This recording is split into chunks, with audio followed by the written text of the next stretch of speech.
Goedenavond, welcome. My name is Nav Haq, I'm curator at MUCA, and I have the honor of moderating today's special event. It's a conversation between Luc Tuymans and Kerry James Marshall, taking place on the eve of Kerry's exhibition opening tomorrow evening at the MUCA. Luc Tuymans and Kerry James Marshall are two of the world's most renowned artists. Luc is living here in Antwerp. He's known as an extremely accomplished painter. He has in the past experimented with video and film, and many of his paintings are based on lens-based images, photographs, film stills, that are, I guess you could say, they're descriptive of the effects of these kinds of image technologies. But the content of the images, some of which are taken from the mass media, some of which he's taken himself, the subject matter is both specific, but also quite broad in scope, considering both geopolitical, historical events to images you could broadly describe as being from the everyday. He's had numerous significant solo exhibitions, and the most recent of which has only just opened at the Menel Collection in Houston just a few days ago. And I think it's also worth mentioning that he's also curated a number of exhibitions, including the group exhibition Trouble Spot Painting in collaboration with Narcisse Tordois, which was at the MUCA in 1999. And it included actually a painting by Kerry, his painting, two paintings, okay. One of which was the Scoutmaster, which, as it happens, has returned for his exhibition opening tomorrow. Kerry James Marshall is an artist based in Chicago. He's also perhaps predominantly known as being a painter, but as his new exhibition will demonstrate, works with many different media. Much of his work centers on the black subject, and his practice brings a distinctly African-American perspective on culture, politics, and power relations through the construction of the image, and which is most often contextualized by historical narrative as well as personal experience. Luc and Kerry, I know, have known each other for many years. They have a friendship. Part of the reason, perhaps, to bring them together today, and something worth reflecting on. Their practices are very individually very distinctive and precise. They come from different cultural and national contexts, with different aesthetic traditions and partialities.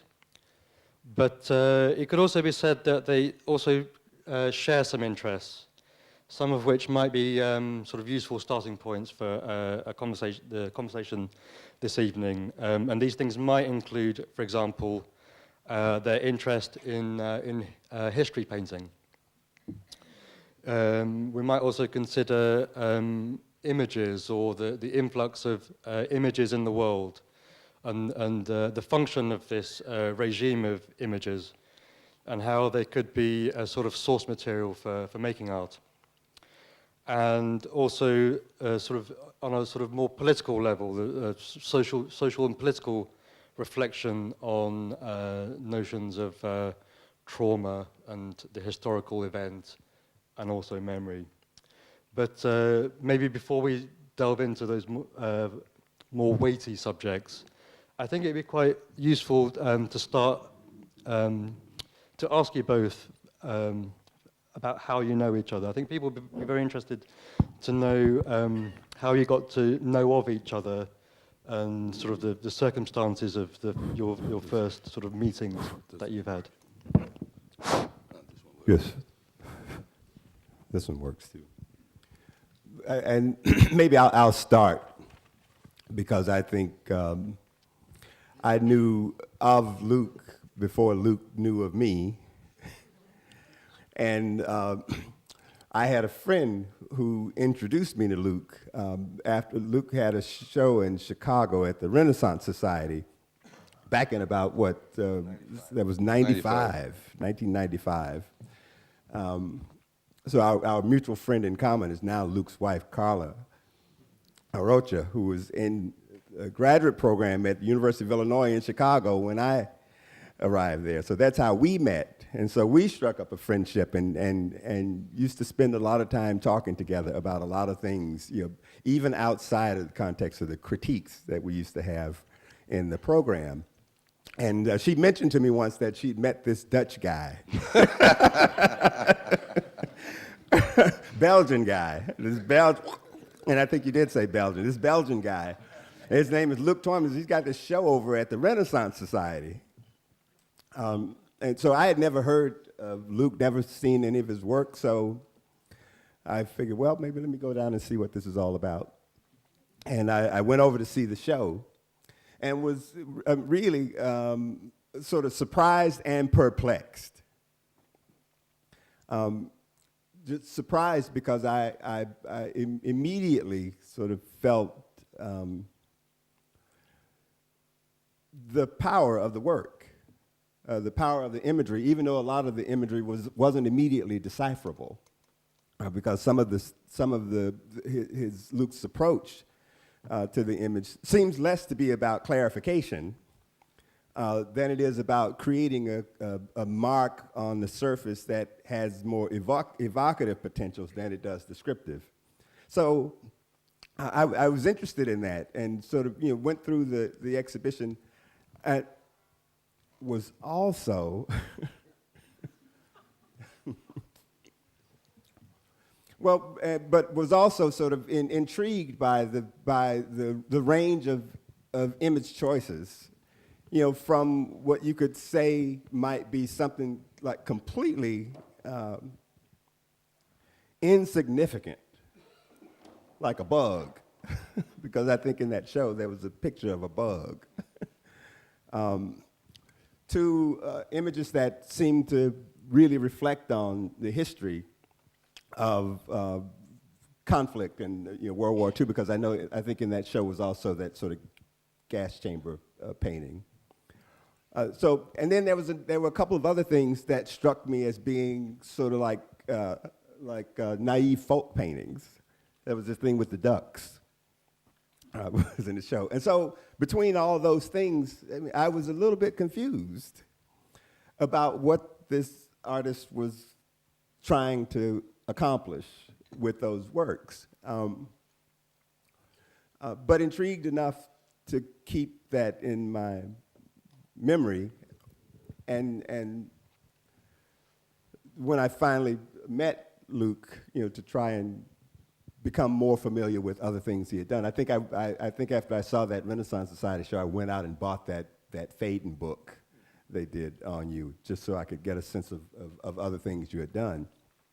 And was then sort of even more interested because the work seemed to play between these two poles, the poles of mastery and the poles of a kind of failure.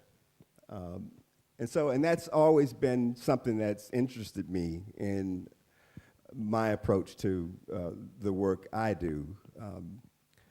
Seeing myself as a part of a community that has always existed somewhere sort of outside the idea of mastery,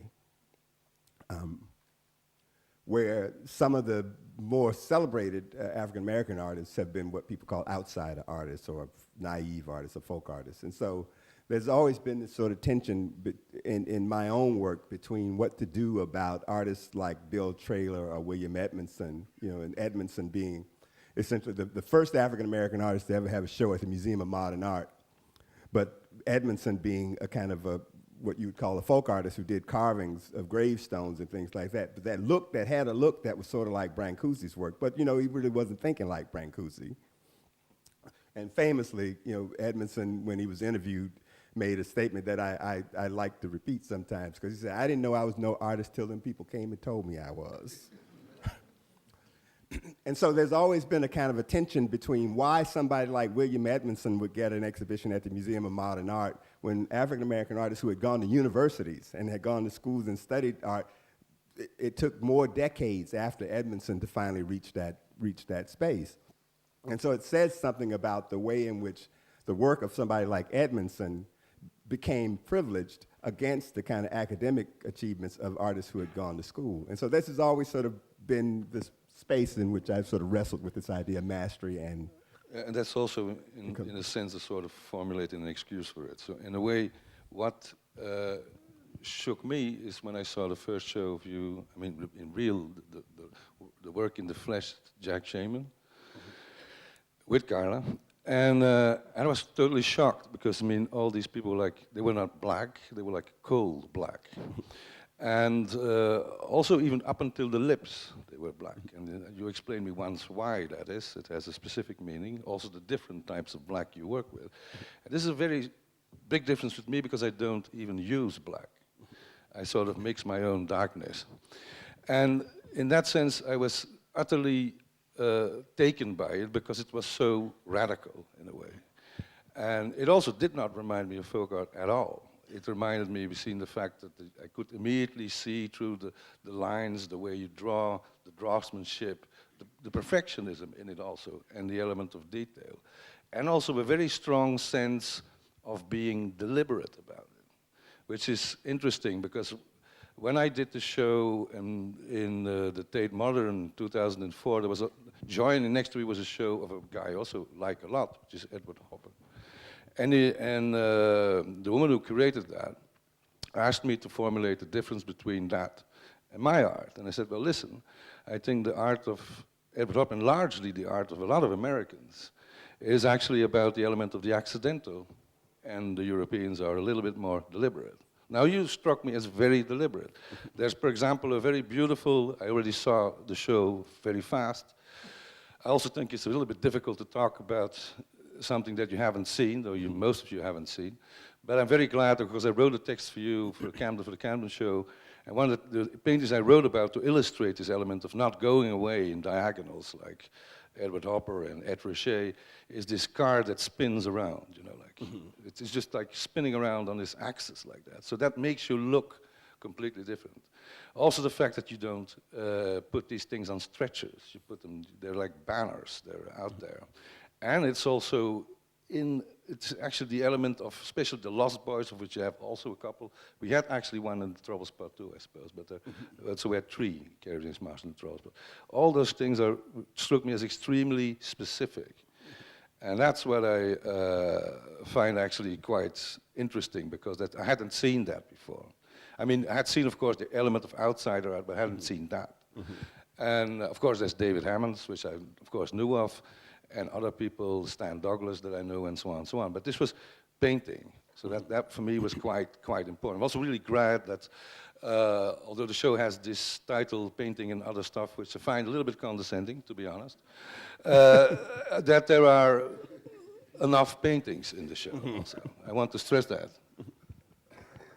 Well, I'll make a comment about that one remark before I go on to the other thing. Well, I mean, but so what are the implications of this other stuff? You know, not so much that I don't take it as a condescension. I hope not. For the work to be included with other stuff. It seems like a sort of offhand sort of remark where, or kind of a lazy remark where you say. No, I just meant it. No, not your remark. I'm just talking about the title of the show. Yeah, but I just mean the title of the show. Right. I mean, I know a writer who wrote a book, My Idea of Fun, and they translated it in Dutch, Wat ik leuk vind. It was totally stupid. But the function of that other stuff for me is it really is a vehicle or a device that I can use to carve out a large area in which to start to do other work that I really want to do, so that I'm not sort of bound by the kind of parameters of painting just as a practice, because that's what people know me as. And so it gives me a little bit of space to do some things that sometimes may not be able to be contained within the practice of painting. Now, so just to set that aside, but I'd say this other thing. So here's another reason why I think Luke's work was a little perplexing to me, and it kind of goes to some of the things you were talking about precision, about this deliberateness. because it's like, I mean, in a way, some of my favorite painters happen to be what you might call primitive Flemish painters. Far from primitive, actually. Well, that's I wouldn't say that, but and maybe I don't know what you mean when you say primitive Flemish painters, I don't because I've think- heard you use that term. But it's before. used globally, but I actually don't know why they use it. Because, I mean, if you look at the Van Eyck, he will sort of like blow you away. Right, right. So that's the thing. So I don't see how that could be seen as primitive, because it seems on some level to be a part of the pinnacle of achievement, especially in the definition of, in the achievement of verisimilitude, sort of kind of hyper-realism. So that work appeals to me, and it appeals to me in part because it is so precise, because it is so crisp. And all of those artists are so, I mean, they're emblematic of what it means to be absolutely precise on some level. And that kind of absolute precision is something that I'm looking for, and it's one of the reasons why the blackness in the figures I paint is so uncompromising in a way. Because it is as deliberate and is as precise and it is as specific as that. But then so you're from Belgium, and so there's this sort of Flemish sort of relationship to Belgium. And this is another one of those things where I thought, oh, I mean, there's got to be some precision lurking underneath a lot of this work that Luc Tuymans has done, even though maybe some of it doesn't appear to be so precise on the surface. And so I was always curious to understand how you sort of see yourself in relationship to that history of artists like Van Eyck, like Dirk Bout, like Roger van der Weyden, all of that work. I mean, which I sort of see as a kind of part of the Belgium and Flemish patrimony. It's like, and that's a history that you kind of have to contend with because it was so magnificent. No, I think of course, if you take the Flemish primitives and Van Eyck will fall out in every show of the 15th century. What would be the lineage? The lineage, if one talks about Belgium, and this happened to me again in the Manil collection, where I just had a talk too, and where they have a great deal of René Magritte, far too many actually, and they perceive Belgium as a very weird country, which it is because it was actually founded in 1830 by the Rothschilds, so it's very young. By who? By the Rothschilds, they sort of paid for it, and then put a king on it. So the thing is that, in fact, it's about the region we're talking about, which was very rich. That's true in terms, and that's where Van Eyck comes in. And Van Eyck was the very first character who understood as an individual, although under the cloak of religion, the dogma of religion, under which he had science and everything, by heightening actually the imagery in its realism, he took it away from the mimetic imagery of Christianity. So what we have in common till this very day is that we are not just the idea of René Magritte and surrealism, which he is not a surrealist, and we are also not the grotesque of James Ensor, which is not grotesque, it's a precursor of actually expressionism. We are ultimately individuals, have been overruled by many wars, didn't have time for German romanticism, but just no time for it. We're very opportunistic in survivals and systems and all that. So the idea which is really interesting is the element of the real. So the idea of real and realism as such in an enlarged, encompassed way is very interesting. And also the individuality that goes with it, because we're not much the idea of the group. We're much more the idea of the individual. I mean, this country is great for creative people. It's lousy if you want to organize something. So that's why the Chinese understood me immediately, or liked the Belgian people and thought they were very particular people, because in the Chinese have the unwritten law, you have to be faster, smarter than the other one, and we have the unwritten law, when you turn your back, we already know it happens, so we have plan A, B, C, D.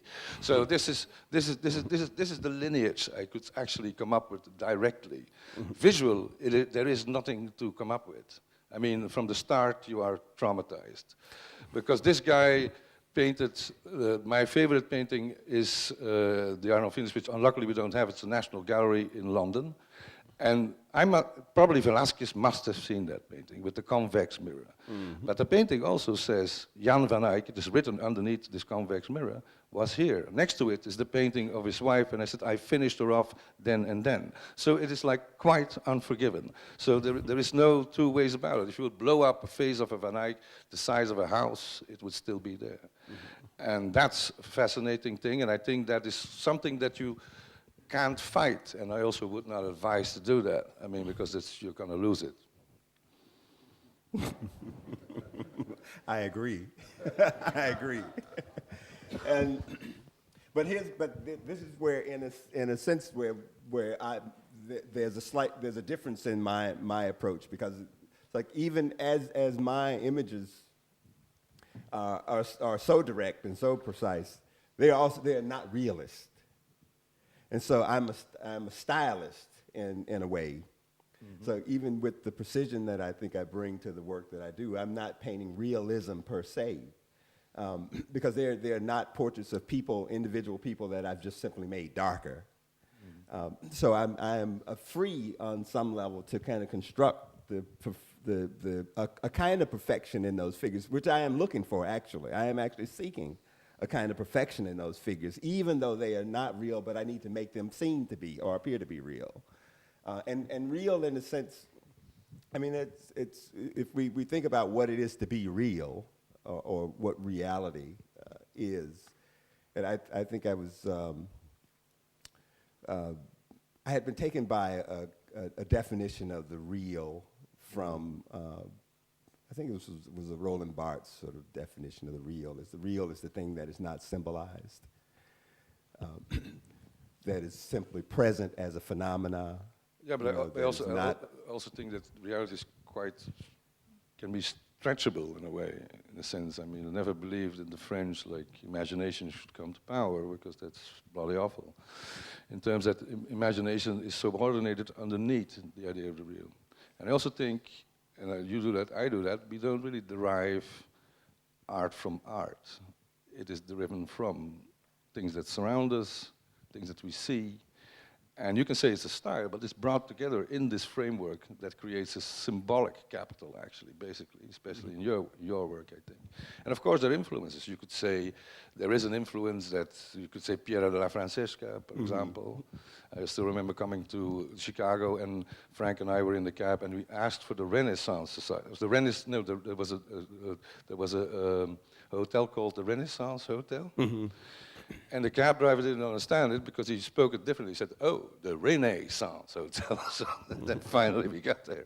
But I mean, the thing is that these are elements that clearly work out, and of course we're all embedded by it, but it's not something that is, it is clearly driven from something that means something, I think. Mm-hmm. And although we both work with representation, we both have to know what the meaning of this representation is, although we cannot, not everybody has to deliberately understand it, but it's a point of departure, I think. Well, that you understand at the outset, because it sort of sets the kind of roadmap for where you intend to end up.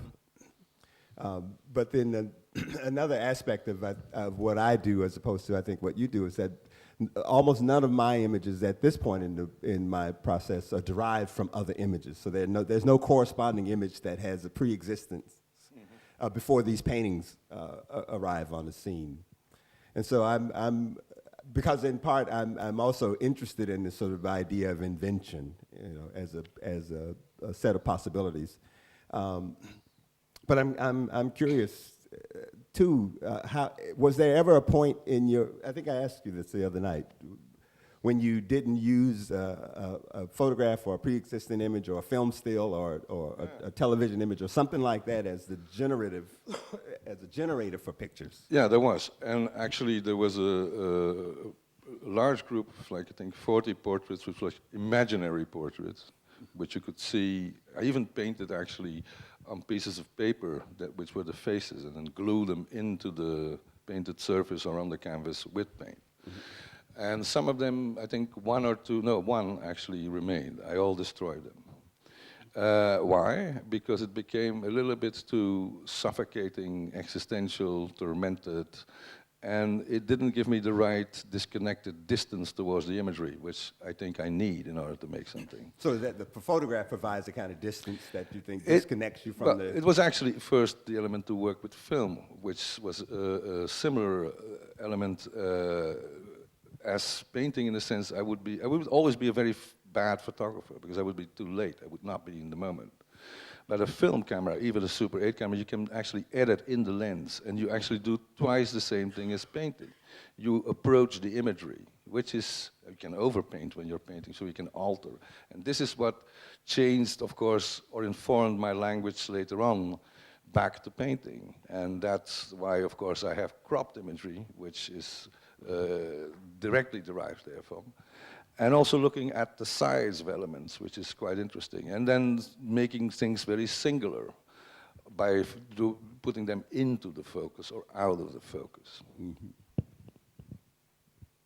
But I did in the art school, of course, I drew from live models. I made paintings from live models. And yeah, but that's and I still think that's valid. I mean, it's really a great thing to do, but it doesn't happen that often anymore.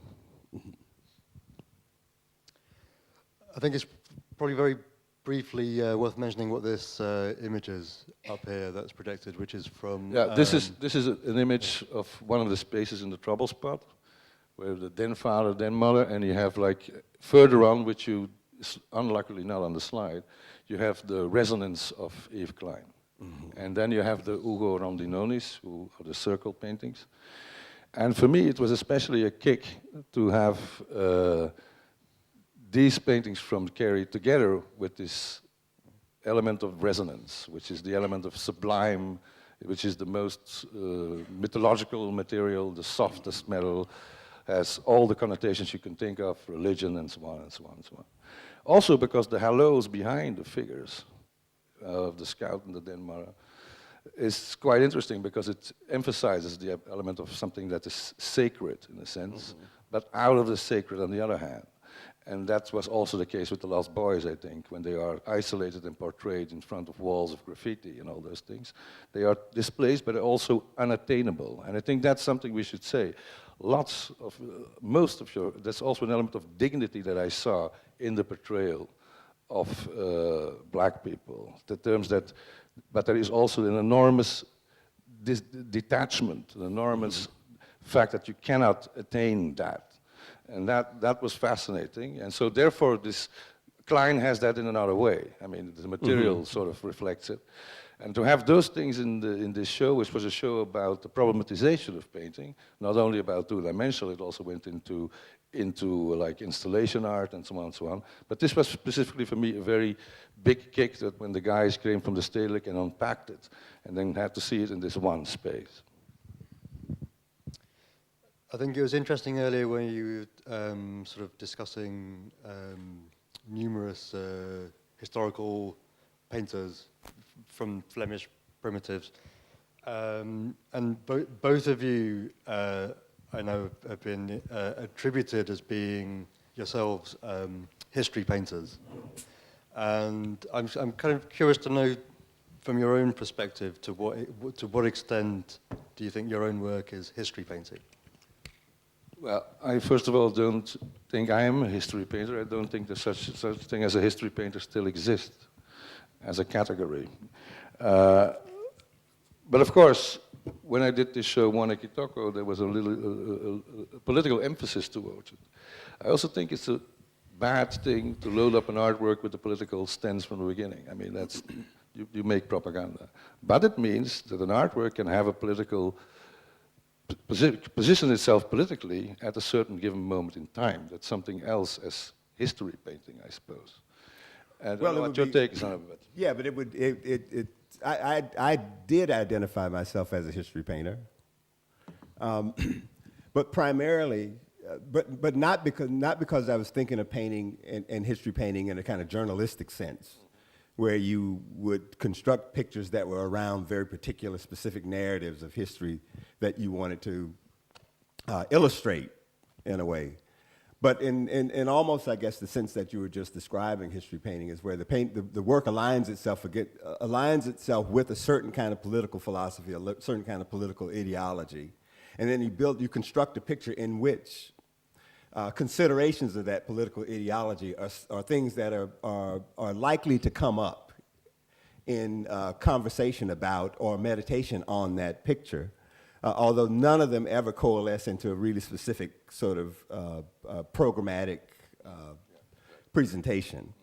And so, so what I think of as history painting really has more to do with a kind of scale and a kind of an authority of presentation.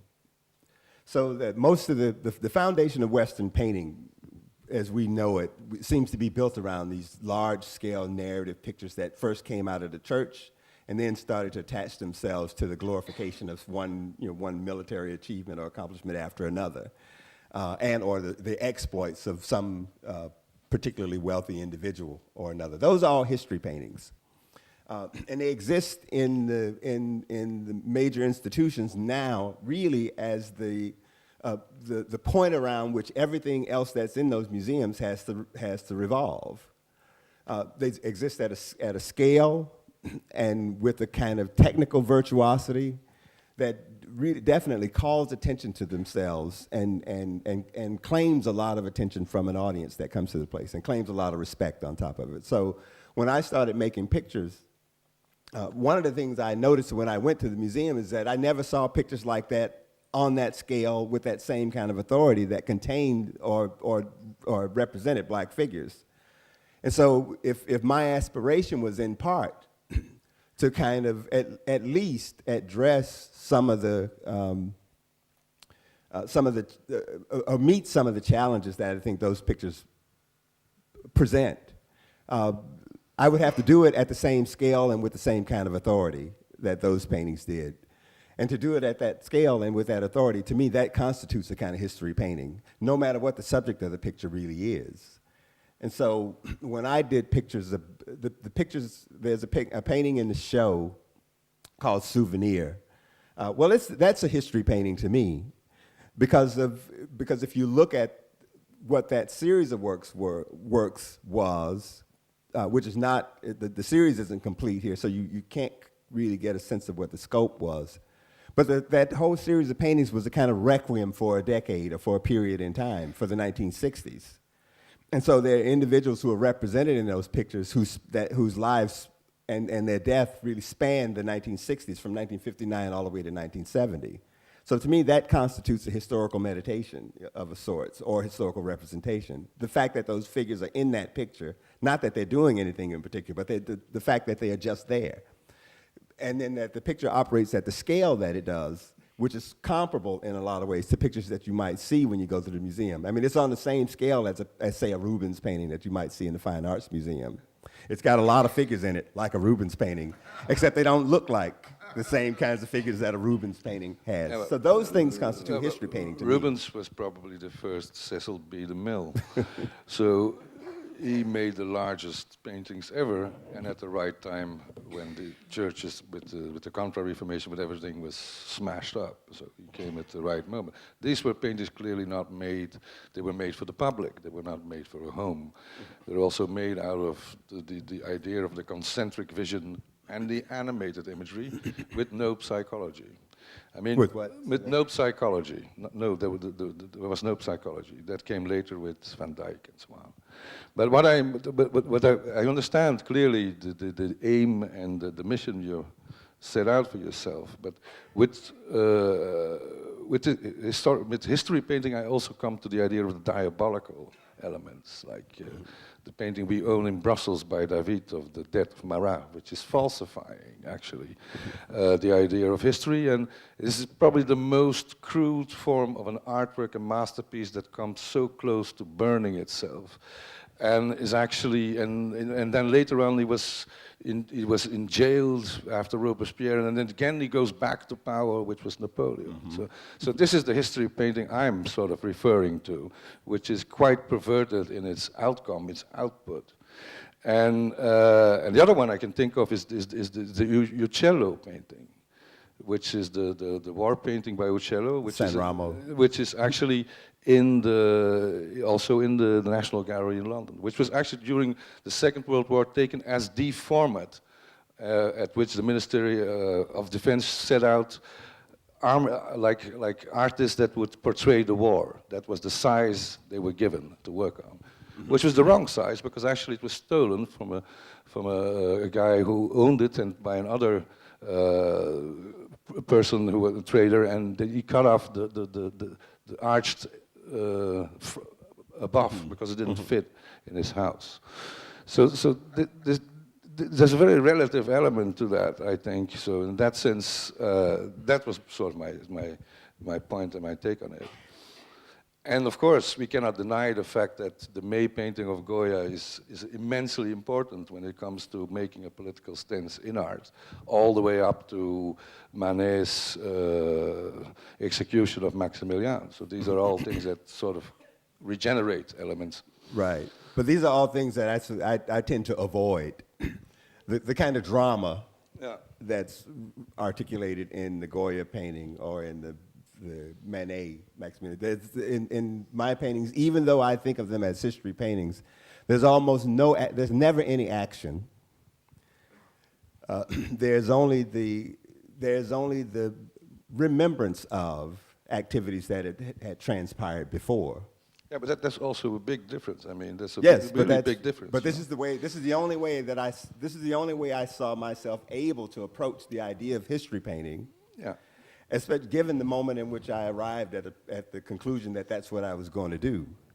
So and with the incredible archive or backlog of history paintings that already existed. So the only way I could sort of get into that dialogue or into that conversation was to approach it the way that I did, which is sort of to approach it obliquely. Yeah. You know, never directly and never never theatrically, really, not with any drama.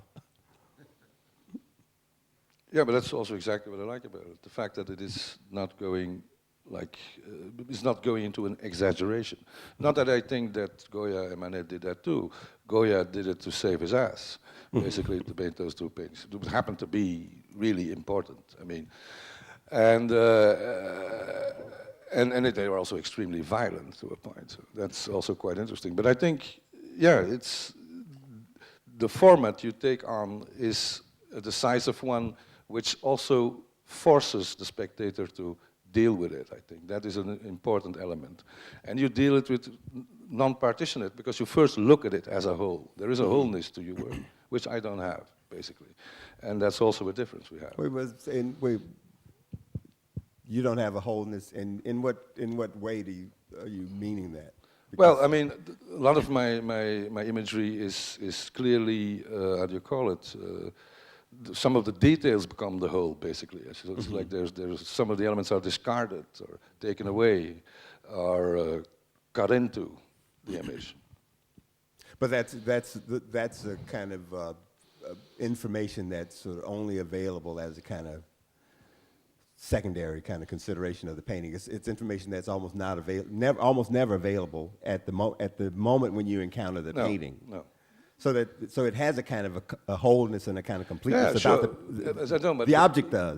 But the way it singularizes itself is a little bit different. I mean, it's sort of like just taking parts of things, basically, particles. Well, I always thought in a way that was really the history of modernism, in a sense, is the history of fragments taken for a whole. Yes. Mondrian made that statement in 1925. You couldn't see the thing as a whole anymore. So also partitioned and so on and so on. But it's also a very clearly Western take upon things, in a sense. And in that sense, we commemorate things a bit differently. So, I mean, the painting of the gas chamber, which is one of the most difficult painting I've probably ever made, because it's kind of difficult without the title, it would not be as gruesome as it was, is also just an empty space. It's an empty cellar with nobody in it. And it happens to be, and come from a watercolor that I made in Dachau, in this watercolor, in this gas chamber. And years later, I only made the painting. But that, I mean, that already is a very partitioned element of what you could see or perceive as horror. So how does that fit into the in part that sort of fits with a series of images you did later on with from the image of Condoleezza Rice, you had the image of King Leopold. These are images that are directly recognizable as having been a part of some powerful moment in history. Well, the Wanaki Toko show, which I think was a journalistic show to a point, it was also that was a journalistic That was show. a more journalistic show. And also derives from a childhood memory, having seen this film of André Couvin in Technicolor. Also the fascination with one of the former kings. There's been a documentary made where he comes out pretty harsh. And then in the States, it was of course not, it was first shown at David Swerner's. He was not perceived as the King Baudouin, but actually we got a word back from the Guggenheim that the Guggenheim really liked the guy in uniform. He looked like Pinochet. But for every Belgium, of course, this was clearly that king. And so this was all about, and it developed itself organically up until the point where we came to the protagonist and the antagonist, Lumumba, and in fact also the king in the space of one show, in a particular building, which was the Venice Biennial building, which was actually built by a colonial architect. So everything sort of fitted together. And in the case of Condoleezza Rice, that was actually, I came up to that element out of my disgust of two follow-ups of two Bush legislations where you could feel, even in New York, the stupidity become physical, basically. And the element of recession. And the way I think then is actually in trying to find, and it's a very filmic way, trying to find some imagery. And the first imagery I wanted to find was something, what happens during a recession? Or when a society is recessing. And I thought about ballroom dancing. I thought about the Warriors with Ginger Rogers, Fred Astaire. And together with Carla, we were browsing on the web and we found an image of a couple in evening gowns, smoking, dancing during the governor's ball on the seal, of the Texas seal. I said, that's it. And in the same week, I opened up a newspaper, and one of my friends was Karel van der Gucht, then Minister of Foreign Affairs, and he made quite a sexist remark, and he said, like, Condoleezza Rice was coming to our country, he said, she's actually quite intelligent and not unpretty. So that's it. Ballroom dancing, Condoleezza Rice. Going at it from the other way. And also another thing what struck me is that I'm not moralizing this. The portrait is also not moralized, it comes from a website. And I was just intrigued to what this woman would add up to, a point we still don't know. But the thing is also, she didn't pick the wrong party, because the Republicans abolished slavery. So it's quite interesting that this goes into elliptical circles. Yeah, those were different Republicans. I know. I know, but I mean, I know, but it was really funny in a way. No, it's just funny. Yeah, sure they were different. But even on our way out, after the show, there was already a book in JFK written by a Republican that would, as the event would come to a point that where Hillary and actually Condoleezza Rice would go for it, Condi would win it on her own merit. So. Quite interesting. And the portrait has been perceived in different ways. When it was shown in New York, people were screaming in front of it. Oh, really? Like and of course, no museum wanted to have it. And then eventually, overnight, Glenn Laurie decided that it's a public figure, so it belongs in the public collection, otherwise it could be misunderstood. And in Texas, actually, they see it as fantastic. I mean, when I was in Texas with my show in Dallas, we went to the Kimberly Museum, Tommy and I, and at the end, there's this guy comes out looking like a Navy SEAL who was a director. And he says in a thick Texan accent, he said, such a shame, Mr. Thomas, we don't collect contemporary art, we only collect till the 19th century, because what you did for Condoleezza Rice is what Andy Warhol did for Marilyn Monroe. So in a sense...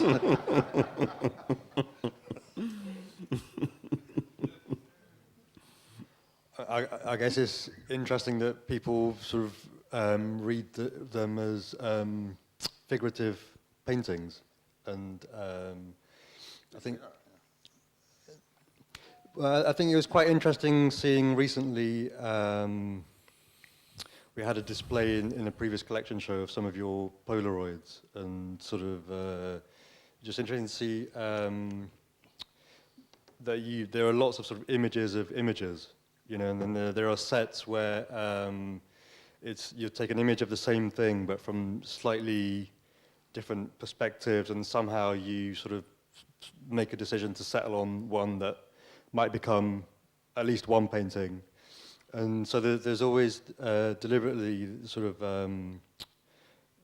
these sort of levels of removal in a certain sense from any sense of an original, and there's sort of stripping down even. So there's a sort of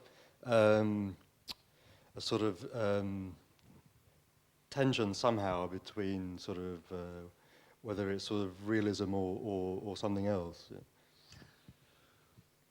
Yeah, I think there's to come to this one image. I just picked the one image that I then actually can paint, that I find worthy to paint in a sense, and that could come out of a lot. I mean, a big amount of imagery, basically, of the same image, also, which is strange. Because I'm quite distrustful to the element of what is so genuine about imagery. I mean, I think that's an important factor. And or what the authenticity of the imagery would be eventually, and that's an interesting fine thin line. And you could say the question, why bother painting it, basically? And I have a very definite explanation for that. By painting the image, even if you copy it by painting it, it becomes a physical element. It becomes a physical object, which is very difficult to remember, which is very difficult to retrace for a spectator. Much more difficult and with much less immediacy as, let's say, this photograph. And anyway, Polaroids are not photographs. They're just emulsions. They just actually develop like I paint, in a sense. They go, you can see something and then something comes up slowly. So I also work in the sense that I work actually from the back to the front.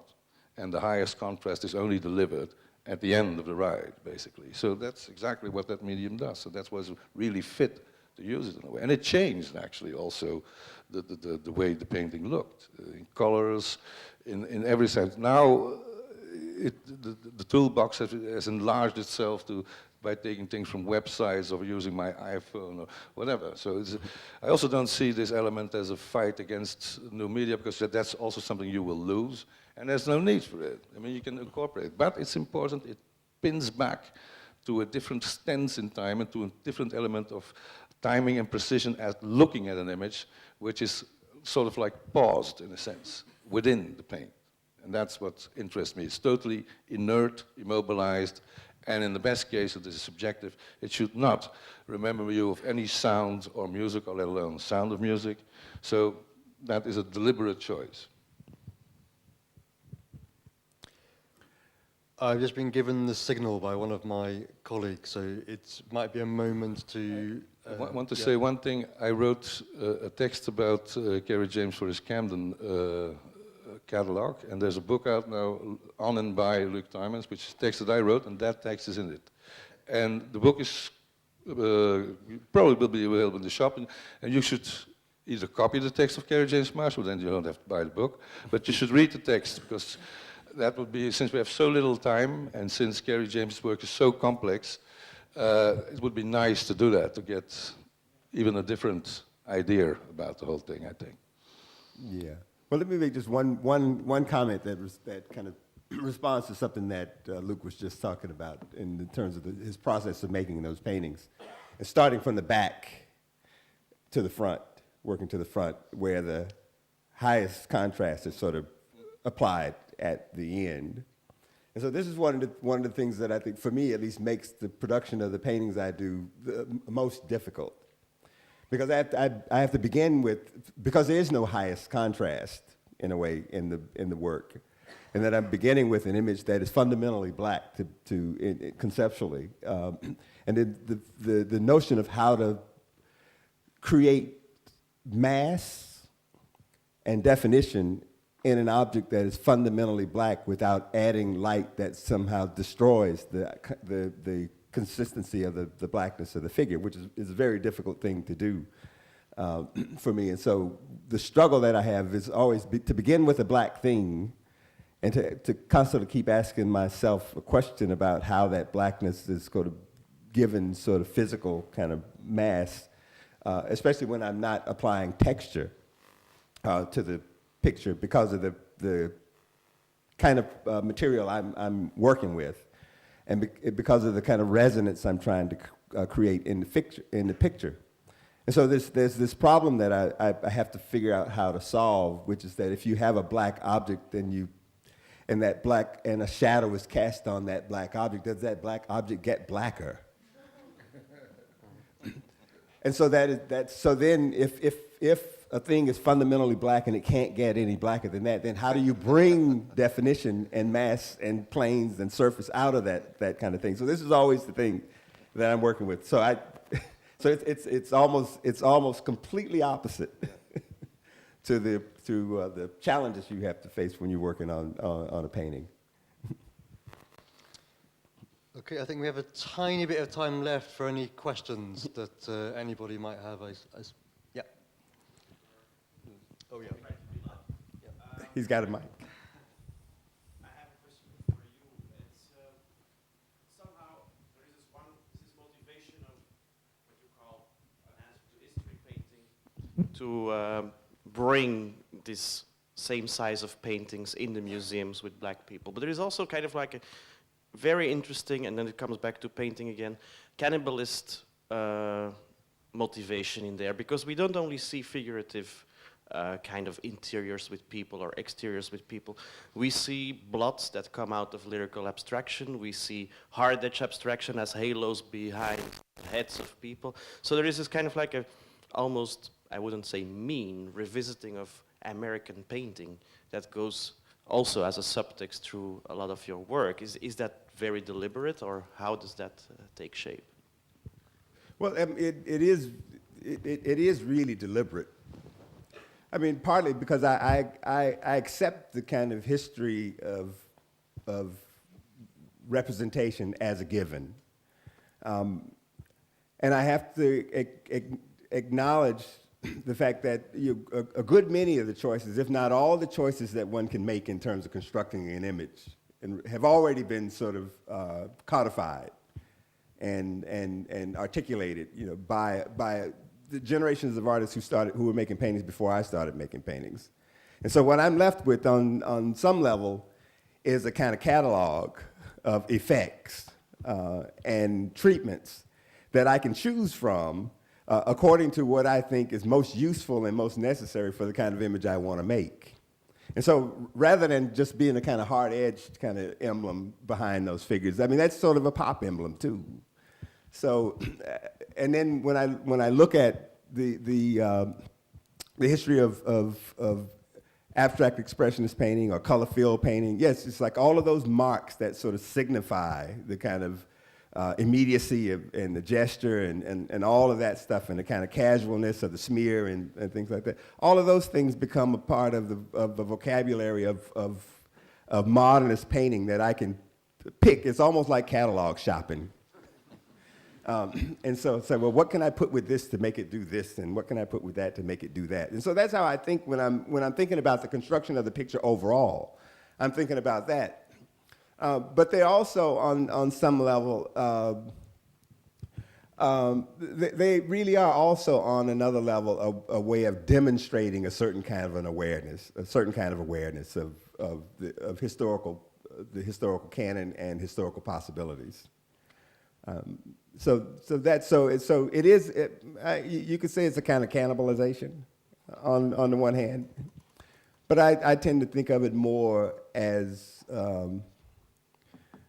kind of searching through the card catalog. It's like if you're going to write an essay, you sort of do your research through a lot of other things. You sort of figure out which ideas correspond more with the things you're trying to work on, and then you put it together. You give the attributions where the attributions belong, and then you go on, Are there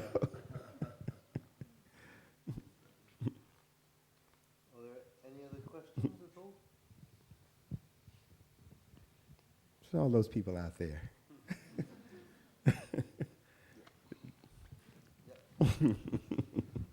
Carlita?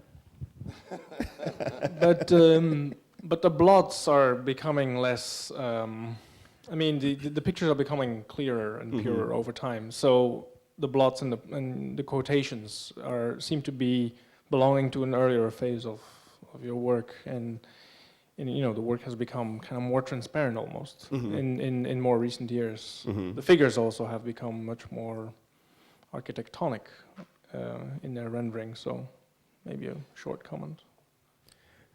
Well, I mean, yeah, that's, you know, for a long time, well, here's the thing. It's like when I set out to be a painter, you know, I kind of came through the academy in that period when conceptual art was really dominant. And there was virtually no space for anybody to make paintings. In particular, there was no space really for people to make pictures that were figurative and representational in that way. And so there was a period when it really did seem like everything was contested, and you had to justify almost any action you made in the production of an artwork. And so for people who wanted to make pictures, you had to prove on some level that you were modern, you know, because representational pictures by definition were not modern. And so for a long time, and it still is almost the case, I think, you know, after the kind of reign of abstract expressionism and the kind of whole gestural regime, and it's like the kind of recklessness, you know, of painting, you know, those marks that were a sign of modernity, you know, really became a repertoire of cliches that a lot of artists kind of relied on, and I've relied on them too for a time. But you know, after you've sort of exhausted the, you know, for the lack of a better, the genuine capacity of those works to activate a picture without it seeming too ridiculous,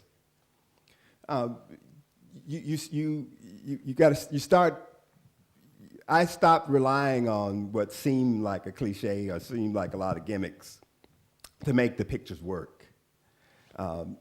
Which means that at some point I really I started to become more and more and more interested in a kind of heightened sense of precision in the work, and relying on the power of the image itself to carry all of the weight of the performance of the picture. So over time, I started stripping away a lot of those sort of modernist gestures, a lot of the marks, like any of the smears, like all of the kind of random splotches of paint and things like that. I just started stripping all that stuff away because I'm really trying to get to.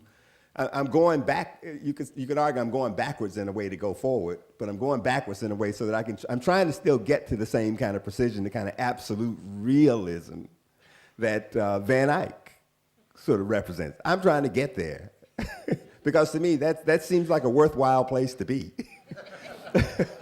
And if I can get somebody to say, "Oh, well, you know what? I see that picture and that kind of reminds me of Van Eyck," I think I will have succeeded.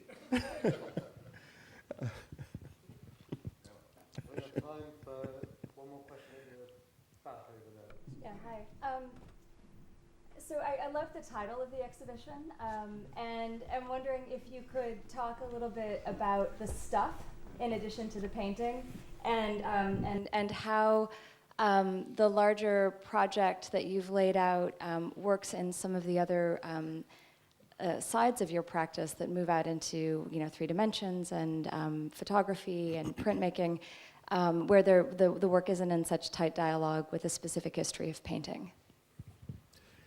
Yeah, well, in a lot of those works, they still are kind of in a dialogue with the history of representation, even if it's not the history of representation through painting. And so, but you will see, when you see the show, there are things that connect all of the work that's in that show, no matter what the medium or the treatment of that work is. And so it's still, in every one of the works, I privilege the image of black figures. They are always central to the work, whether they are photographic or whether they are painterly. But I also, all of the work that's in the show refers in one way or another to some historical dimension of the condition of black folks in the Western world. So that there's a sculptural piece in the show that is a series of stamp sculptures, which also have impressions that were made from the plates that are on the bottom of this sculpture. And that refers also to a very specific sort of period of history during the civil rights movement and the black liberation struggle. So these themes are recurring themes in the work. And each one of them might be rendered in different sort of material or in a different medium, but they all circulate around the idea of centralizing the history of, the culture of, the presence of black figures in a whole series of domains of activity. So that's what's consistent, and that's what a lot of the other stuff does. I mean, somebody else mentioned, Luke, I think, you mentioned Super 8 film, didn't you? You mentioned Super 8 film earlier in the conversation. I mean, I was, before video became sort of the dominant sort of mode of motion picture capture, I was shooting Super 8 film because I have some good friends who are filmmakers. But I used to shoot, a friend of mine told me that if you really wanted to be a filmmaker, you have to expose film every day. And so I used to carry a Super 8 film and a couple of Super 8 cartridges in my pocket everywhere I went. And I would go out and I would just shoot things just to expose film, because in exposing a film and sort of seeing what those images look like, then you develop a sensibility or a sensitivity to the kind of images that can be captured on that particular kind of film. And so I used to do that. And there's actually, in one of the pieces in the show, there's an image from some of that Super 8 film that I shot almost 40 years ago. But then I do a lot of photography, but it always has, as a part of its objective, a way of sort of projecting the image and the idea of the black, and I'll just say the black, into the kind of discourse of representation. That's really what almost everything that I do is sort of fundamentally about. Well, I know it's not the first So you can get time. that one guy real quick, because since there aren't a whole lot of questions. One last question. Yeah, I'll try to use my voice.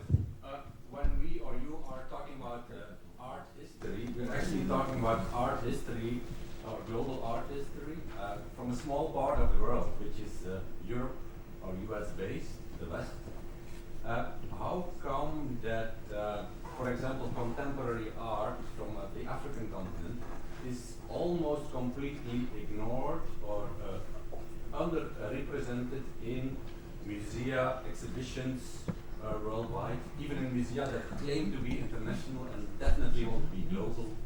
I know from one of your lectures that, maybe you could have an interesting idea about that.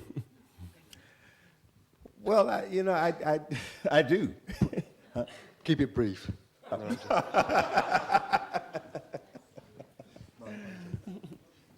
No, well, so I was just talking with somebody about that earlier today, because the thing is, what you have to,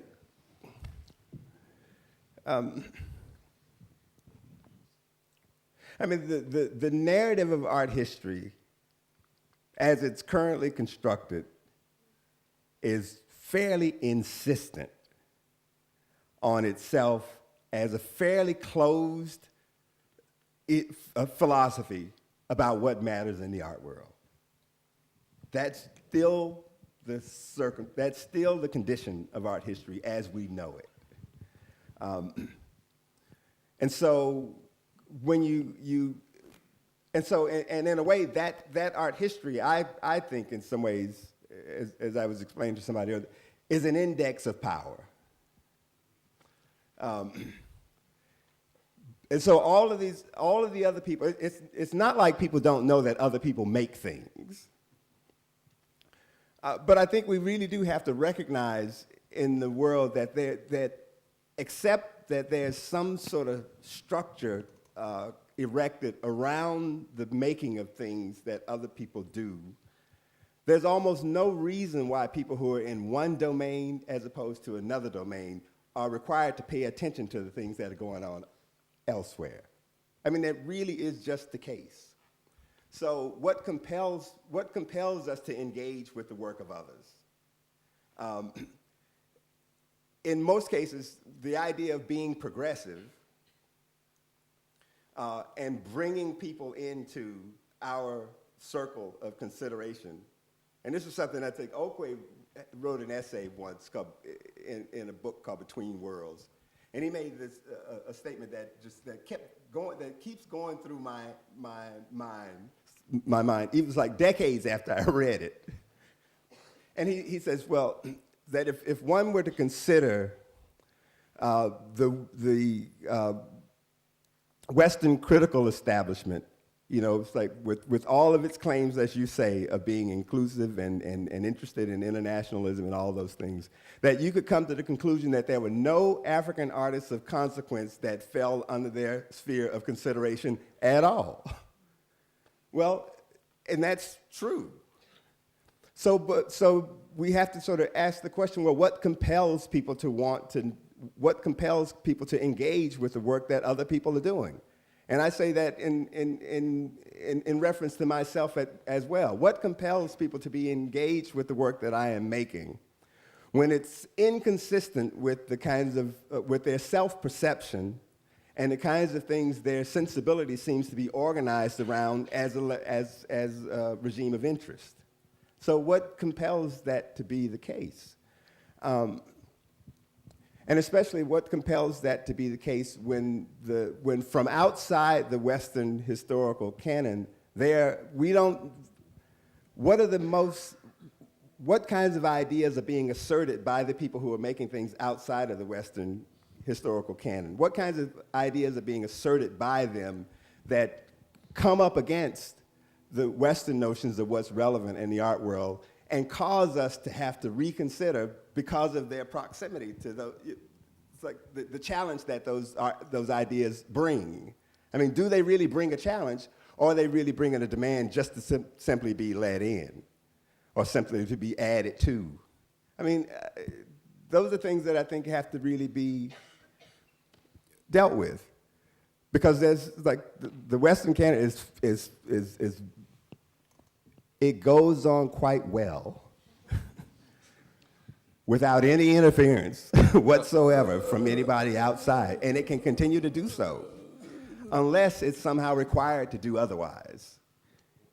Yeah, because I also think, well, to answer that question, the West has always been very apt at making the Western image building.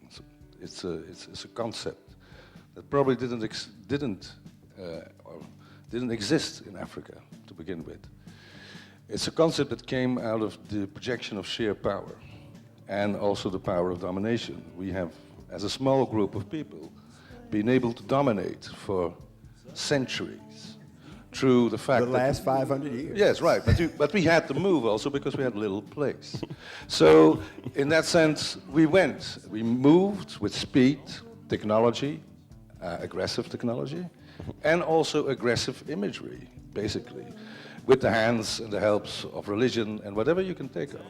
So this is practically the different element of utilizing something within the imagery and propelling it to another scale.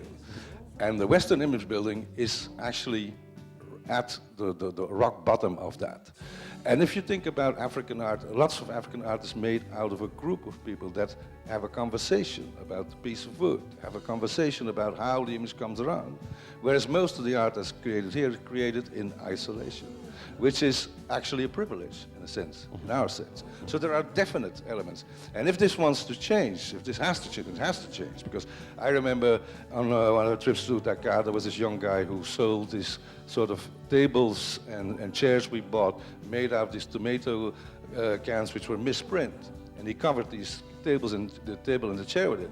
And I bought it, and the guy was really very entrepreneurial. He was like 16, 17-year-old, came to the apartment. But once these objects hit Belgium, I had to pay taxes. So already there you can see how it is also really an element of protectionism from this side of the world, not allowing, of course, the access, but also it is a different mindset.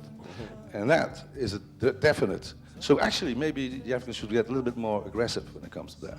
So to the point that you have also a point that the organization within a continent of Africa, in terms of that element of self-esteem, is an element which is important to create even their own art market, for example. Why not? But that would make the solution to the problem, because then we have a definite type of competition going on. And I think that is the biggest difference, basically. I really hate to say it, considering the significance of the subject matter, but unfortunately we have run out of time. And I know this isn't the first time that you've been in conversation together in this way, and hearing the kind of conversations that you have, I know there'll probably be further conversations that you'll have in the future. But my thanks to you, Luke. My thanks to you, Kerry. I hope you can all join me in thanking Luke and Kerry for their conversation this evening.